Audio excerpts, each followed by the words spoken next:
One of my favorite games when I was a kid for the Nintendo GameCube was Animal Crossing.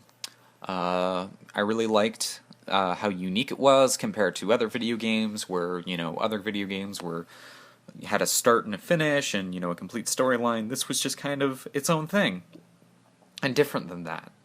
But one of my favorite things from it, I remember this, and I used to play this all the time, was its integration with the Game Boy Advance. Because I had a Game Boy Advance at the time, and I had bought this crappy Nyko link cable that I still have.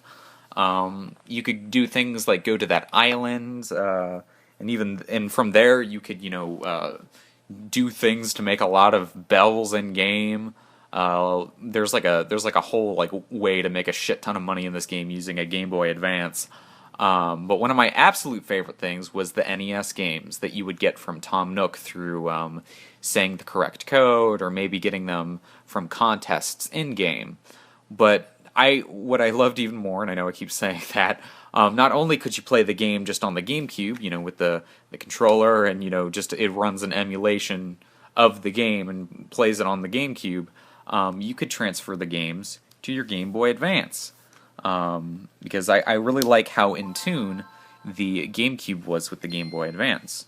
So right now, I'm going to transfer the game Donkey Kong, which is, as many of you who might know me in this group, I really love Donkey Kong. But it's loading up here. And there you go, you have Donkey Kong.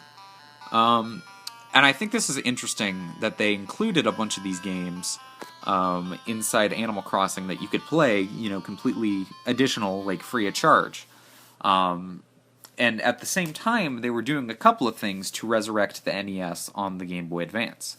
They had things like the classic NES series, which ported, a bunch of Nintendo's old NES games onto the Game Boy Advance.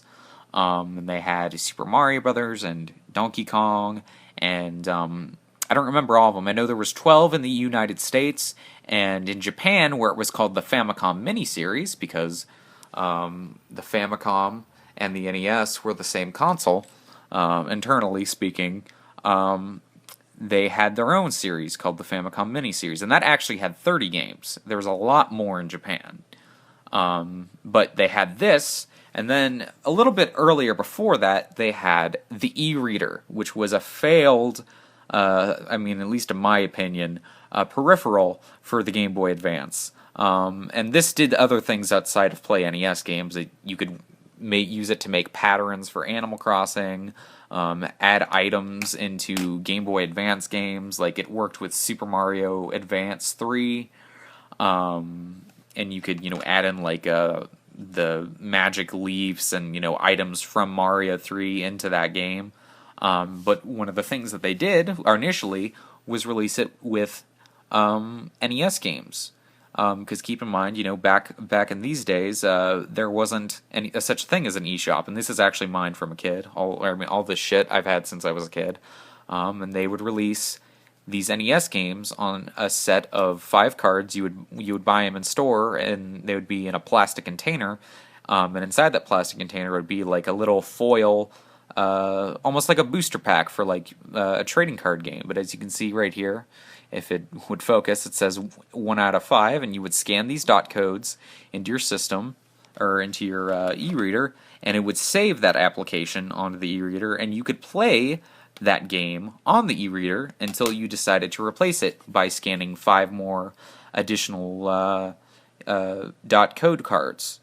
The only reason I'm talking about this is because with current consoles or newer Nintendo consoles like the Wii, which kind of started the whole thing with Nintendo getting connected with the internet, and the Wii U with things like the Wii Shop and the eShop, they're selling these games now for about, I think, $5 or $6 a pop.